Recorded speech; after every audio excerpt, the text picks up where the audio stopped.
Saat ini Islam diklaim sebagai agama yang paling cepat berkembang. Tetapi bukan karena alasan yang mungkin kamu pikirkan, bahwa Islam berkembang karena ia bukan untuk mengubah hati. Islam bisa berkembang karena Islam menarik bagi keinginan manusia yang bersifat duniawi, terutama di tempat-tempat seperti penjara. Sebelum saya membahas hal-hal yang menarik, mari kita bahas beberapa hal mendasar.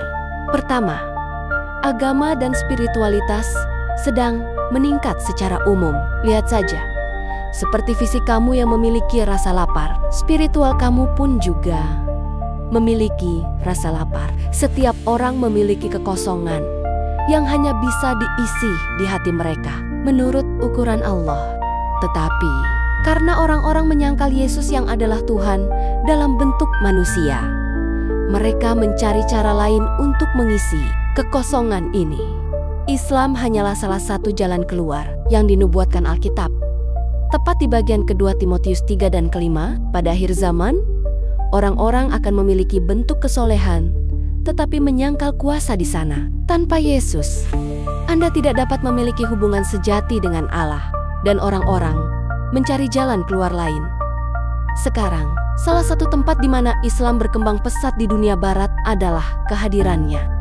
Dan karena ini, Islam menawarkan kepada kaum pria rasa perlindungan, tujuan, identitas, dan persaudaraan. Semuanya tanpa memerlukan perubahan keyakinan dan pertobatan. Manusia masuk ke dalam keadaan hancur, tetapi mereka keluar dengan kekerasan, kecanduan, dan nafsu birahi seperti sebelumnya, terkadang bahkan lebih buruk. Mengapa demikian? Karena Islam tidak memerlukan perubahan. Islam hanya membutuhkan penyerahan diri.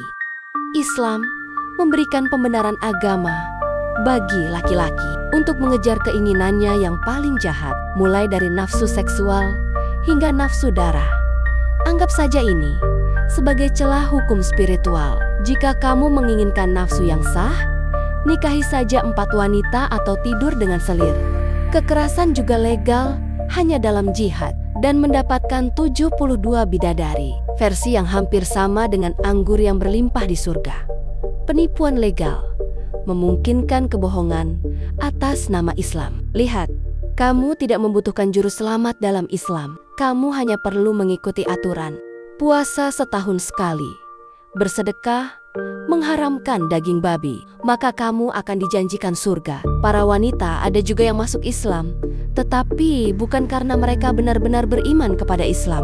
Mereka masuk Islam karena dimanipulasi oleh seorang pria Islam. Kebanyakan wanita pindah agama karena seorang pria Islam merayu mereka dengan cinta, janji pernikahan, dan keluarga, lalu mensyaratkan pindah agama sebagai harga komitmen. Itu bukan iman. Itu tipu daya. Wanita menginginkan pernikahan dan pria-pria ini tahu itu. Dan mereka menggunakan ini sebagai umpan mereka. Tapi kamu tetap saja bisa menjadi seorang Islam yang taat, dan tetapi kamu mati dalam dosa-dosa. Lihat saja Nabi. Dia sangat haus kekuasaan dan sangat bernafsu, dan dia bisa mengambil istri sebanyak yang dia inginkan. Alkitab mengatakan bahwa hati itu licik dan sangat jahat. Yesus menghadapi kejahatan yang ada di hati kamu dan mengubah kamu dari dalam keluar. Hanya Yesus yang berkata, hanya Yesus yang bisa mengubah, hanya Yesus yang adalah Tuhan. Aku memohon kepadamu, ya Yesus, untuk meminta mengungkapkan diri kepada semua Islam.